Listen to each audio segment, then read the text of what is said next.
So in terms of business, you see a lot of hip-hop people wanting to own their own managers.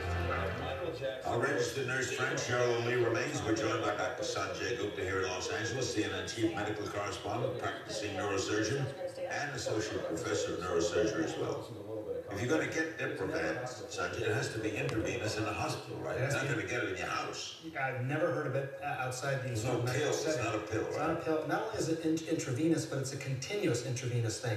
If you stop giving it, within a few minutes, the person wakes up. So you have to give it continuously. So it's given like for colonoscopy, cataract surgery, carpal tunnel syndrome. You can wake up fast, right? Right. The person goes down quickly and they wake up quickly. It has what's called a very short half-life. So that's one of the attractive natures of it. What would the appeal be to, as you would guess, to a layman? Well, it's interesting because I talked to lots of different anesthesiologists today who use this regularly. It's not really creating sleep. It's creating sort of an anesthesia, almost like a medically induced coma. The idea is that when you first start taking it, you do get sort of a high type feeling, and then you're out. And not only are you out, you're what is known as amnestic. You don't remember anything about that time period. So if you're trying to get sleep, man, I had it. I can attest. I asked when the procedure was going to be done. They told me it was done. You're already in recovery. When you looked it up, talked to your doctor friend, Cheri, were you a little surprised that Michael was asking for this? I was very surprised. I was very concerned. Did you then tell him what this was? I told him what it was. I showed him the PDR, the physician desk records, and went in detail and showed him this is something you don't want. 3 months ago, he said, as long as I'm being monitored, I'm okay. He said, as long as someone monitors me, I'm okay. Can you find somebody to monitor me? I said, no, absolutely not. Where would they do this? Well, I guess he could come to your house and anesthesiologist. You need lots of monitoring. Involves checking the oxygenation, having someone check. You couldn't do it at home. It'd be very hard to do at home. And I was curious as well. I mean, I don't know. He may have had this before because he had lots of operations, just like you've had it in the past. I've had it in the past as well. But did he ever indicate to you that he'd had it somewhere outside the hospital before? He said he had it before, and that outside the hospital. Outside the hospital, he didn't say. He just said, I had this before. As soon as it dripped into my vein, I was asleep. Well, if he'd had it, then there wasn't surgery. Some doctor was helping him out, right, in a hospital. But that'd be strange. Nurses would be around, right? Yeah, it sounds. We're giving anesthesia to someone who's not going to have a surgery? It's almost criminal because there are potential side effects. Would it be given for plastic surgery? It could potentially. So he could have had it then. For some of the procedures that he's had in the past. Would it show up in an autopsy? It's a great question, and I've actually tried to get to the bottom of that question. It's interesting. There's not a clear answer. Here's the issue. It has a very short half-life, so it disappears from the body very quickly. Technically, if you took some of the blood specimens or urine specimens or tissue right away, you might be able to find it. But some of the doctors I talked to today say it's not something that's routinely tested for because it disappears so fast. Do you give him vitamins? Yes, I do. So he receives vitamins, vitamin shakes. Nutritional supplements. Nutritional supplements. And he was feeling great. I mean, they even showed him on television, said he had never looked into his And he was apparently rehearsing well. He was rehearsing well. He was feeling good. And so this could have been a sudden heart attack, couldn't it? Yeah.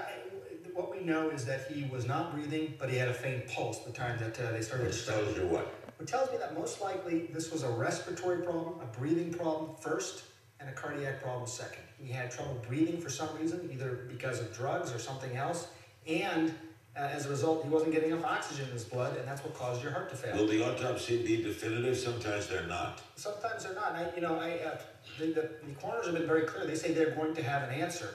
But as you can see, Larry, even as we're having this discussion now, I mean, these things are coming up that say, I don't know if we can figure that one out. Thanks again, Cheri. Thank you very much. Back, and as always, Thank you. Thanks, Larry.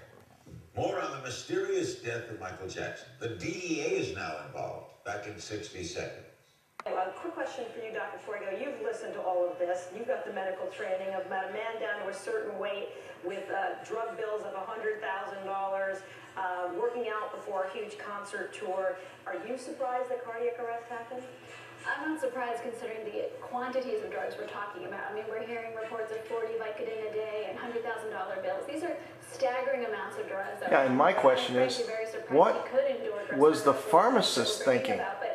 What was the pharmacist thinking dispensing $100,000 or $50,000 a month worth of prescription drugs? Unbelievable.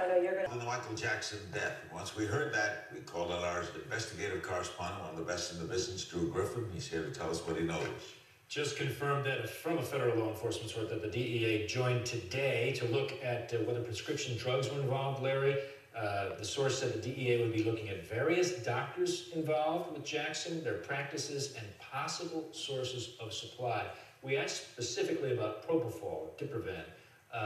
Oddly enough, that may not be a controlled substance. So the DEA would not actually be looking at that, but it's not unusual that they would be called into investigation like One of the world's great sleeping pills.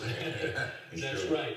But because it is not abused to a wide scale, it's not on the DEA list. If the DEA finds that doctors acted improperly, it's so crazy to use it because it'll kill They can you. bring federal charges. They have done it many times in the past. they can suspend the license. Suspend the license? They Well, I would have to get back to you on that. I think the medical board would have to suspend the license. What I've seen is the license have been voluntarily given up. But you remember Chris Benoit, the wrestler.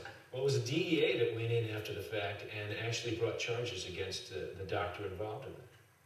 So, boy, this gets curiouser and curiouser, huh? It sure does. Now, I just want to say it is somewhat a matter of routine. The LAPD, the DEA work together all the time. The DEA gets called in on these things because they're the ones who can go into the federal registries to see about drug dispensing. They have those kind of powers. They talk to the doctors that they could talk to. They would presumably talk to the doctors if they went into Michael Jackson's home and they found out who prescribed those drugs. They're going to go back and find out from the doctor who did it. Thank you, Drew. I think we need to go to the pharmacy and see all the prescriptions they were filling that were ridiculous. Here's a look at what happened there today.